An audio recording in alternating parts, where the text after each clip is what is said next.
Testing 1, 2, 3, 4. Jeremy Bernstein, tape, November 27, side A. Born July 26, 1928, New York City. My father is a doctor.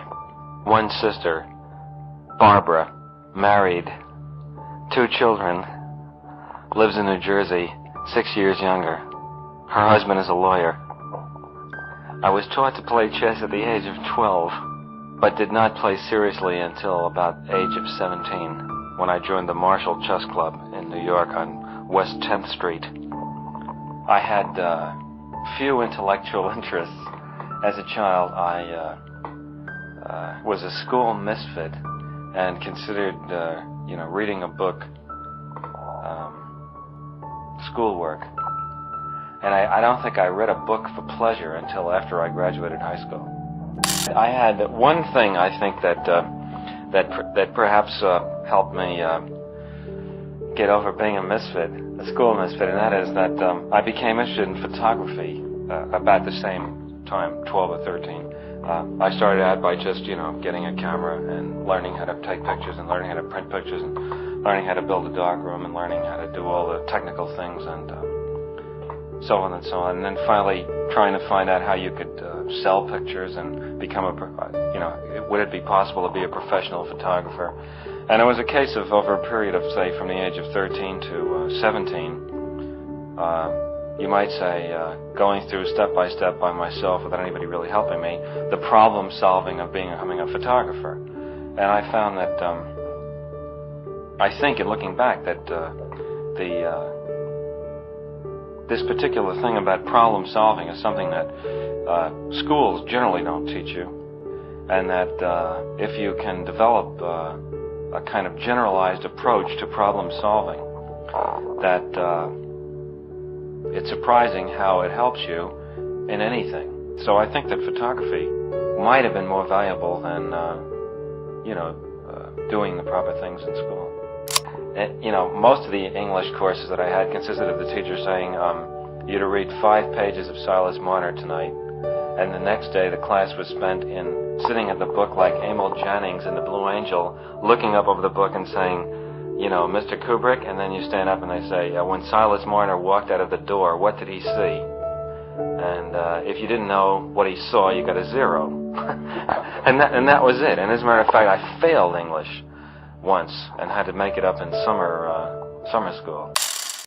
Well, I had developed myself as a photographer, and prior to graduating high school, I had sold 2 picture stories to Look. Oh, and I also sold them a picture.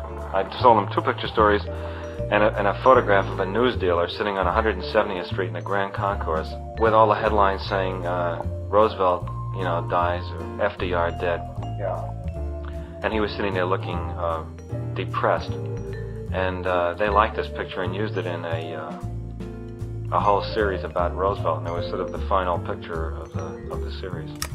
Well, I was apprentice photographer for 6 months, and then I became a staff photographer, and I was there for 4 years. And of course, that would have been the period I'd spent in college, and I think that the things, what I learned, and the practical experience in every respect, including photography, what I learned in that 4-year period exceeded what I could have learned in school. And also getting out of school, I can't remember what was the particular turning point, but being out of school, I began to read, and within a relatively short period of time, I would imagine caught up with where I probably should have been had I had a modicum of interest in things in high school. Like everybody else, I was always very interested in movies, and I used to go to see films, and I'd say practically every film. There was the post-war Italian the Rossellini pictures, which brought the art houses into existence. So there weren't that many good films that were ever played in the theaters around, except at the museum. A friend of mine, who subsequently has become a film director, named Alex Singer, was working as an office boy at the March of Time, and one day he told me that it cost $40,000 to make a March of Time, and it was a 1-reeler. And I said to him, gee, that's a lot of money. I said, I can't believe it cost that much to make, you know, 8 or 9 minutes of film. So I called up Eastman Kodak and checked on the price of film, and then I called up the laboratory and found out how much it cost to develop it, and I checked on how much it cost to rent 35mm movie cameras, and I checked the cost of the other facilities, sound and editing and so forth, and I forgot what it added up to, but it was something like that I could do a documentary film for about $3,500. So I thought, gee, if they're making these pictures for $40,000 and I can make them for $3,500, surely I must be able to sell them and at least get my money back and probably make a profit, you know. So, in fact, I think we thought that we could make a considerable profit because we assumed that if they were making them for $40,000 a piece, that they must be making a profit, you know. And so I rented a 35mm IMO camera. That's spelled EYEMO, which is a spring-wound camera. Produces a professional picture.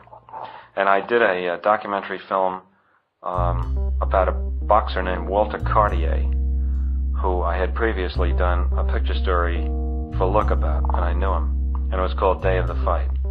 And got the whole thing, you know, did everything.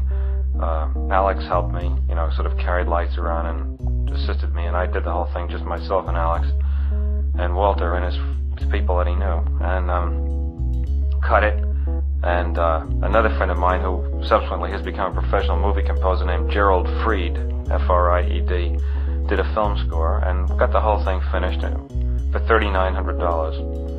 And then when we began to take it around to the various companies to sell it, they all liked it, but we were offered things like $1,500 and $2,500 and so forth. At one point I said to them, you know, Christ, why are you offering us so little for this? You know, one reel shorts, you know, get more than $40,000. And they said, what, you must be crazy. And I said, why do you think that? And so I told them about the March of Time, and anyway, they said it was, you know, was ridiculous. And shortly after that, the March of Time went out of business for the reason we later found out that they were spending approximately, I mean, you know, if the March of Time sues me for this, Alex somehow found out when he was working there that it was costing $40,000 to make one of their one-reelers, and they went out of business. Well, anyway, I finally sold the film to RKO Pathé, who are no longer in business either, and sold it for about $100 less than it cost me to make it. I know it was a small loss, but I had the pleasure of seeing it shown, and you know, I remember I went to the Paramount Theater where it was playing with some Ava Gardner, Robert Mitchum picture, and you know, it was very exciting to see it on the screen, and it got a nationwide and worldwide distribution. And so I thought everybody liked it, and they thought it was good. And I thought that this would be, I'd get millions of offers, from which I got none to do anything. I made another documentary, this time about a flying priest. I forgot, Father Stottmuller or something, in New Mexico, who flew a Piper Cub around to Indian parishes. I know RKO thought it was a colorful subject, and so I went there and pretty much on my own again made this short. And still, you know, nothing was happening. And were they supporting you for this? Or? No, they gave me $1,500, and of which I had to pay for the film, the travel, and everything. I made nothing. I think I lost money on that too. But I had been making a reasonably good salary at Look for 4 years, so I had a certain amount of money, and I was still working. So then I quit Look because I decided that there obviously wasn't any money in shorts, but that I then found out how much feature films were being made for it, and you know, millions. And I had calculated that I could make a feature film for about $10,000. And well, how did you calculate that? Well, again by, you know, projecting the amount of film I'd shoot figuring that I could get actors to work for practically nothing. You know, work with, I mean, at this point I was the whole crew, cameraman, assistant cameraman, you know, director, everything. So I had no cost. So a friend of mine in the village did a script about 4 soldiers from an unnamed country lost behind enemy lines trying to find their way home again. I didn't really know what I didn't know, and I thought, well, Christ, there really can't be very much more to making a feature film, and I certainly couldn't make one worse than the films that I kept seeing every week. But I wasn't satisfied to just make you know, an interesting film. I wanted it to be a very poetic and meaningful film. I got the film made, and but it was very, very dull, and it got an art house distribution.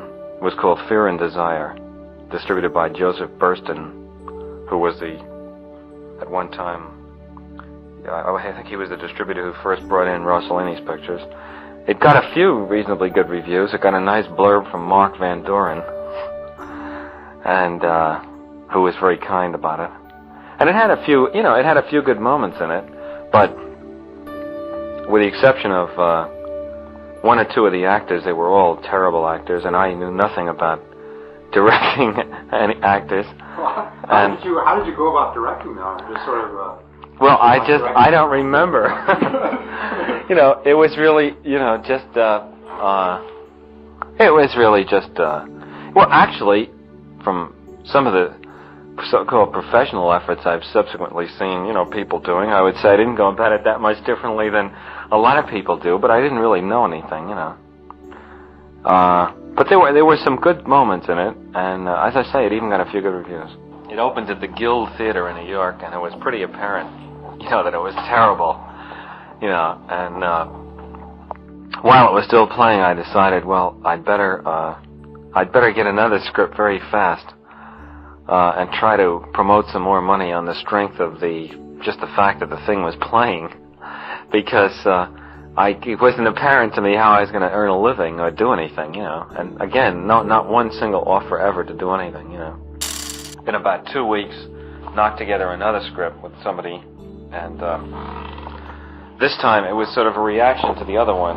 This was nothing but action sequences and a more sort of mechanically constructed sort of action gangster plot. Mo Bassel co-produced and put up the money to make Killer's Kiss. That was not a great financial success. It was at that time that I was playing chess for quarters in the park. I was playing chess for quarters. I mean, I was doing it for the fun of it, but I also did make about $2 or $3 a day, which it really goes a long way if you're not buying anything except food. How many hours a day were you putting in down there? Well, when I was waiting for things to happen, you know, waiting to get an answer on something, which went on for months, you know, sometimes, I would go there about 12 o'clock and stay there until, you know, midnight. We formed the company, which was called Harris Kubrick Pictures. After looking for a story, we bought a book called The Clean Break by Lionel White. And this was the story that we made into The Killing for United Artists. Well, first of all, United Artists' function was only to finance and distribute the films. It was up to us to hire the people and make the film.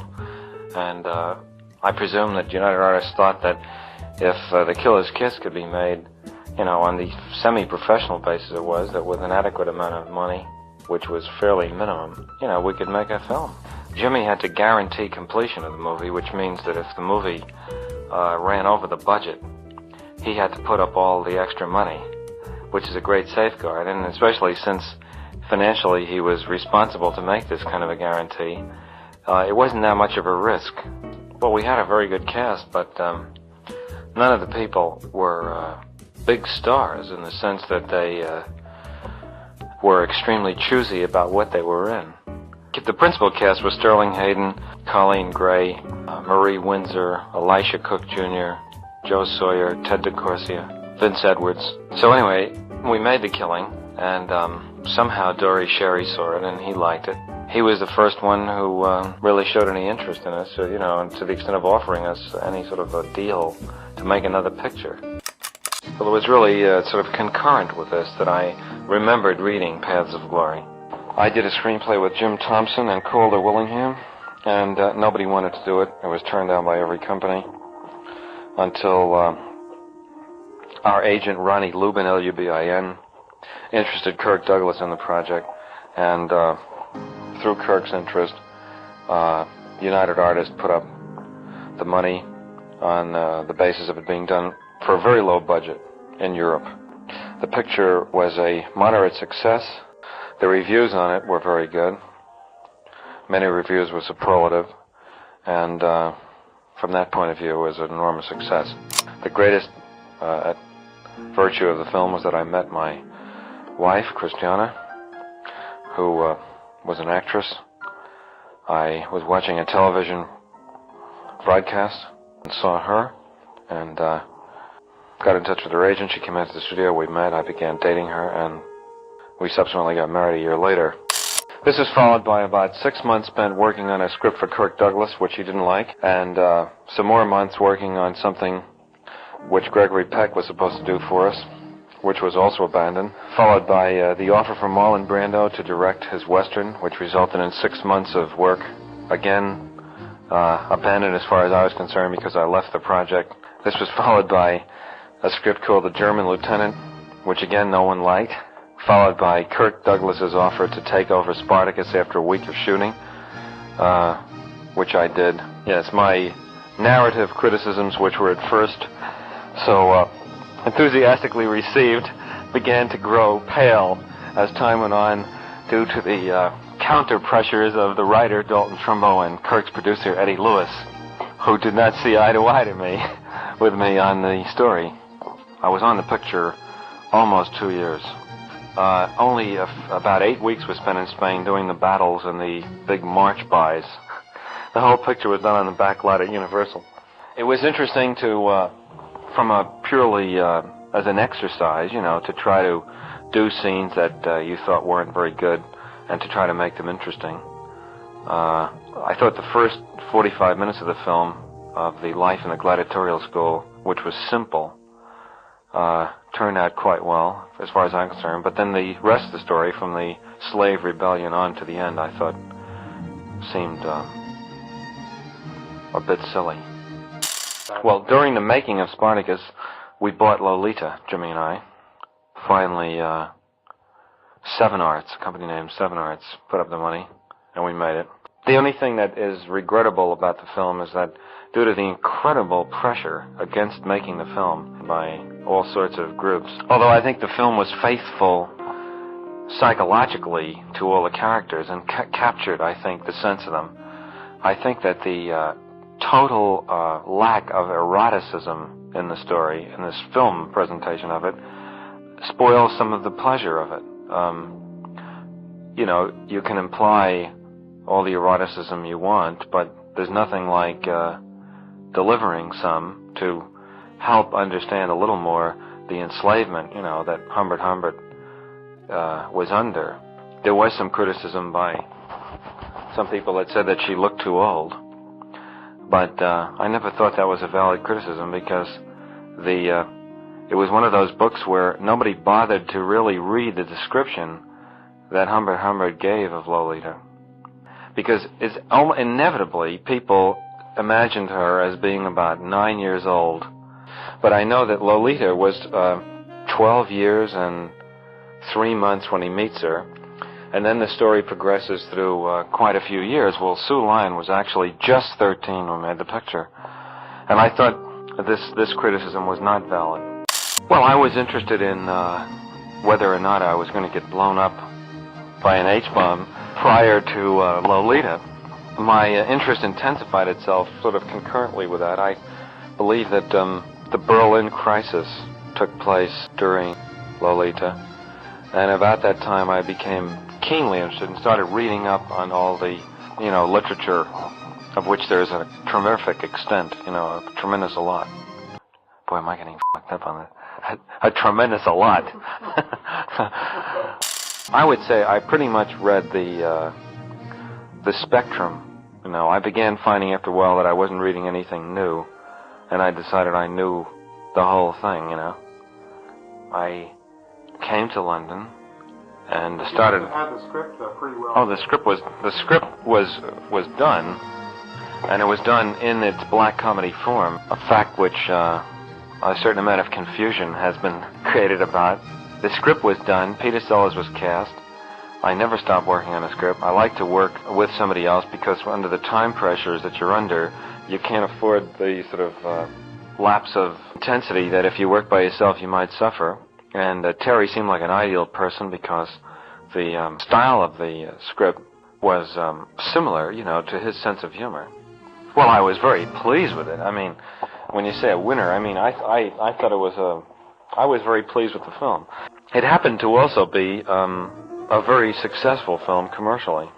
Depressing thing is that at every period of history, the power structure and the leaders always looked back on the previous period of history and thought that they had learned something. I think that, you know, the old thing about the only thing you can learn about history is that you can't learn from history is probably true, and that this illusion that you get that you're much more sophisticated and that it can never happen that way again may be true, but the thing you don't realize is that it'll happen a different way. In praise of Arthur C. Clarke, he is, I think, the most poetic science fiction writer. He is scientifically the best informed. His narrative ideas, I think, are, for my tastes, the most appealing.